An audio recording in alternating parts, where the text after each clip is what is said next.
दुर्गा नदी के किनारे बसा एक गांव फूलपुर। गांव में कुछ 100-150 लोग रहते थे। अंजलि, जो कि पास ही के जिले में रहती थी और 12वीं पास कर चुकी थी, उसके पिताजी ने बेटी को जल्दी विदा करने के लिए उसकी शादी फूलपुर गांव के मुकेश से करवा दी थी। मुकेश कभी स्कूल नहीं गया था और इस कारण वो पढ़ा लिखा नहीं था और बाकी गांव वालों की हालत भी मुकेश जैसी ही थी। मुकेश के घर में उसके माता पिता भी रहते थे। सासू माँ, मैं बाहर मंदिर तक जा रही हूँ, आधे घंटे में आ जाऊंगी। अरे अभी कहीं जाने की जरूरत नहीं है, चुपचाप जाके रसोई में रात के खाने की तैयारी करो। और ये घूंघट क्यों हटा लिया है तुमने? क्या पता नहीं कि इस गांव में औरतें बिना घूंघट के नहीं रहती? रात में अंजलि छत पर जाकर अपनी मम्मी से बात कर रही होती है। तभी गांव की 3-4 औरतें उसे देख लेती है और दरवाजे पर आकर उसकी सास से शिकायत करने लगती है। और क्या हुआ? अरे छत पे तो देखो, आपकी बहू मटक मटक के किसी से फोन पर बात कर रही है। दिन भर फोन पे लगी रहती है। अरे कल तो मंदिर के पास वो क्या कहते हैं, सेल्फी ले रही थी। शहर की बहू रखना अच्छा शान की बात है, पर देखना इसके लक्षण से ये तो तुम्हारे परिवार को बदनाम ना कर दे। ये पहली बार नहीं था जब सास से गांव के लोगों ने अंजलि की बुराई या शिकायत नहीं की हो। अब तो ये रोज की बात थी। अंजलि ये सब सुन लेती है। जब वो नीचे जाती है तो मुकेश भी वहां आ जाता है। सास कहती है, बेटा, लोग घर आकर शिकायत करने लगे हैं बहू के कामों की। देख लो, पति हो, संयम से रखो इसे। माँ जी, मैं तो अपनी माँ से बात कर रही थी, क्योंकि यहाँ कोई बात करने लायक ही नहीं है और अब मैं माँ के पास ही रहूंगी।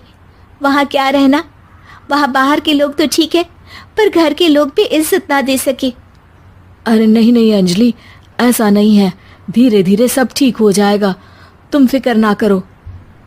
अरे बस कुछ बोलना ही नहीं है, सर पे चढ़ा रखा है बहू को।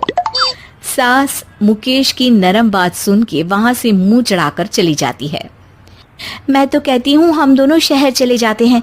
मैं पढ़ी लिखी हूँ, मुझे वहाँ नौकरी भी मिल जाएगी और थोड़े दिनों में आप भी वहाँ कुछ काम ढूंढ लेना। अरे नहीं नहीं अंजलि, हम यहाँ ना गांव का खेत, माँ पिताजी को छोड़कर शहर नहीं जा सकते। माँ पिताजी को कैसा लगेगा और गांव वाले क्या सोचेंगे? ये कहकर मुकेश सोने चला जाता है और अंजलि की गांव वालों द्वारा बुराई का सिलसिला बहुत दिनों तक चलता ही रहता है।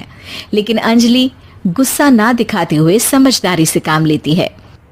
बारिश का मौसम चालू हो जाता है।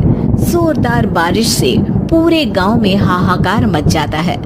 दुर्गा नदी में बाढ़ आ जाती है और बाढ़ का पानी पूरे गांव की फसल तबाह कर देता है। फसल की ये हालत देखकर गांव वाले निराश हो जाते हैं और बात तो यहाँ तक पहुँच जाती है कि कुछ लोग तो अंजलि को इस सब का दोषी ठहरा देते हैं। अरे पूरी फसल तबाह हो गई, पता नहीं किसकी नजर लग गई है। अरे जब से चौधरी परिवार में ये शहर की बहू आई है ना, तब से ही गांव की शांति चली गई है। इसके कर्म कांड से माँ दुर्गा नदी भी खुश नहीं है। ये सब सुनकर बेचारी अंजलि रोते हुए अपने घर चली जाती है। कुछ दिन बाद सभी गांव वाले अपनी फसल का मुआवजा लेकर अपने अपने घर आते हैं। मुकेश भी 1500 लेकर आता है। अंजलि को जब पासबुक दिखाता है तो अंजलि हैरान हो जाती है। अरे, ये पासबुक में तो उन्होंने 4000 की एंट्री करी है और आपको सिर्फ 1500 दिए। सच में? अरे वो सरकारी अफसर आपको बेवकूफ बना रहे हैं। सरकार की तरफ से हमें 4000 मिले हैं, लेकिन बाकी का सारा पैसा खुद ही खा रहे हैं। आप लोग के अनपढ़ होने का फायदा उठा रहे हैं। ये सब सुनकर मुकेश परेशान हो जाता है, लेकिन अंजलि उसे हिम्मत से काम लेने को कहती है और सुबह होते ही मुकेश को पंचायत कार्यालय ले जाती है और साथ में गांव के और लोगों को भी। आप सरकारी बाबू क्या गांव के लोगों को बेवकूफ समझते हैं? आपको क्या लगता है ये पढ़े लिखे नहीं है तो आप कुछ भी मनमानी करेंगे?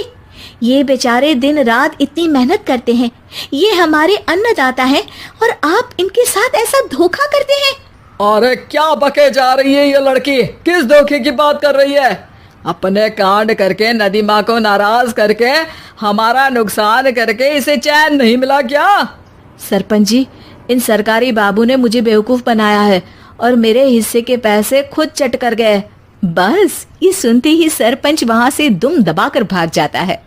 पता चलता है कि जनपद अधिकारियों ने गांव के सरपंच के साथ मिलकर सबके साथ धोखा किया है। सब लोगों का विरोध शुरू हो जाता है और आखिर में अधिकारी सब गांव वालों के हिस्सों के बचे हुए पैसे उन्हें लौटा देते हैं और कई दिन तक सरपंच गांव में लौटता ही नहीं। अंजलि, तुम नहीं होती तो हम गांव वालों को तो पता ही नहीं चलता कि ये हमें हर बार बेवकूफ बनाते हैं। हाँ हाँ अंजलि बेटी, हमें माफ कर दो। हम सब तुम्हें बुरा भला कहते रहे, लेकिन तुमने ही आज हमें बेवकूफ बनाने से बचाया है। हमें तुम पर गर्व है बेटी। अब समझ आया कि सरपंच तुमसे नहीं, तुम्हारे पढ़े लिखे होने से नफरत करता था। क्यों ना इस बार हम अंजलि को ही सरपंच पद के लिए चुन ले। क्या कहते हो गांव वालों? पढ़ी लिखी सरपंच। बस पूरा गांव अंजलि के लिए ताली बजाता है और अंजलि की सास उसे खुशी से गले लगा लेती है।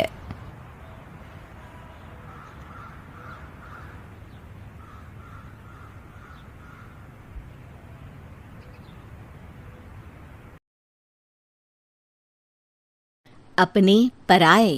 घर की लड़ाइयाँ कितनी भी हो, लेकिन ये भी सच है कि किसी पर कोई आपत्ति हो तो अपना ही परिवार साथ देता है। भैया, मेरे पीछे पुलिस लगी है, प्लीज मुझे बचा लो। रवि और राज दो भाई, लेकिन दोनों में कभी नहीं पटी। अरे क्या हुआ छोटे, क्या कर दिया तूने? अरे कुछ नहीं भैया, मेरा दोस्त है ना राजू, वो मुझे लेकर बैंक गया था।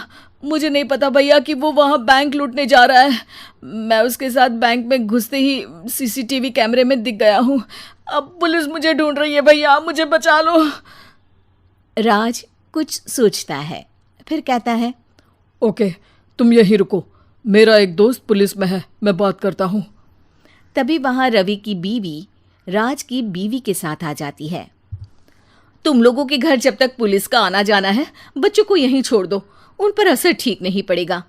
तभी वहां पुलिस आ जाती है। चलो चलो, कौन है रवि, थाने चलो। मैंने कुछ नहीं किया, मुझे कुछ नहीं पता।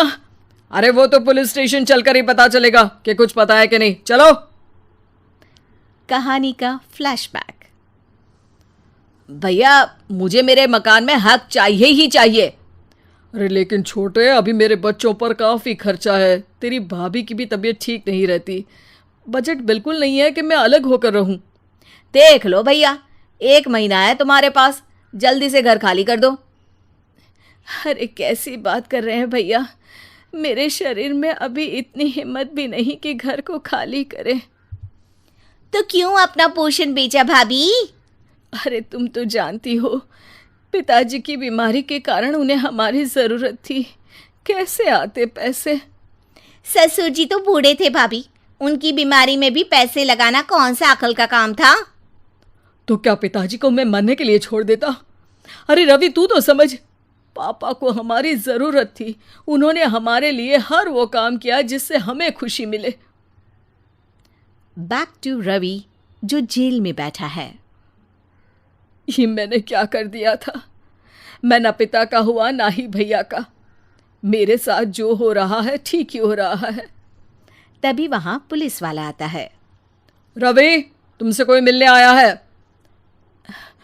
भाभी, आप यहाँ क्यों आई? पुलिस स्टेशन है ये भाभी। भैया, आपकी जगह मेरा भाई होता तो क्या मैं नहीं आती? अच्छा, ये खाना ले लीजिए, खा लीजिएगा। आपके भैया लगे हैं वकीलों और पुलिस वालों से बात करने में। डरने की कोई बात नहीं, जब आपने गुनाह किया ही नहीं तो सज़ा भी नहीं मिलेगी। रवि भाभी को देखकर रोने लगता है। घर में साक्षी चुपचाप बैठी होती है कि तभी सोनम कहती है, अरे साक्षी, क्या हुआ? परेशान क्यों हो रही हो? भाभी, अभी अभी पुलिस स्टेशन से खबर आई है, इन्हें बड़े जेल में शिफ्ट किया जा रहा है। मैं क्या करूंगी भाभी? रो मत, हम अच्छे से अच्छा वकील करेंगे। लेकिन उसमें तो बड़े पैसे लगेंगे दीदी। हम इतना पैसा कहाँ से लाएंगे? अरे क्यों, ये मकान है ना, और मेरे कुछ गहने भी है। साक्षी की आंखों में पानी आ जाता है। पर दीदी, ये तो आप और भैया की मेहनत की कमाई है। पापा के बाद भी तो हम लोगों का सब खत्म हो गया था। पापा को तो बचा नहीं पाए, लेकिन भैया को ज़रूर बचा लेंगे। और भगवान चाहेंगे ना तो दोनों भाई मिलकर इससे भी बड़ा मकान खड़ा कर लेंगे। साक्षी। थोड़ी देर में राज वहाँ आता है। सोनम सही कह रही है साक्षी, पैसों की कमी के कारण किसी भी बेगुनाह को सज़ा नहीं मिलती। राज एक अच्छा सा वकील करता है। सोनम और साक्षी बचाए पैसे और अपने गहनों को बेचकर रवि का केस लड़ते हैं और जल्द ही रवि जेल से बाहर आ जाता है। रवि राज को गले लगाकर कहता है, भैया मुझे माफ़ कर दो, मुझे साक्षी ने सब कुछ बताया है।